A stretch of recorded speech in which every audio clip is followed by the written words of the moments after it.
What is going on? So this is how to use Mailgun to send emails. So it's a 5-step process. So the step 1 is to sign up, obviously. After that, you're gonna verify domain, then send API or SMTP, get credentials, and then select a language. So the first step, which is sign up, no need to explain.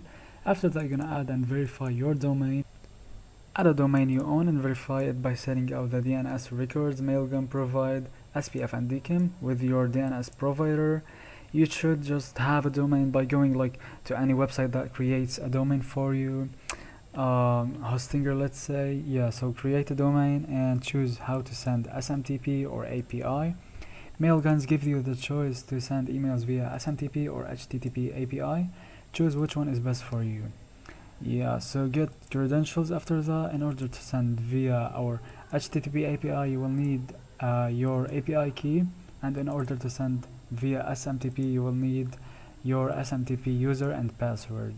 Now, finally, gonna choose a language, whether Node.js, Go, PHP, Java, Ruby, and you're ready to go, and that is it.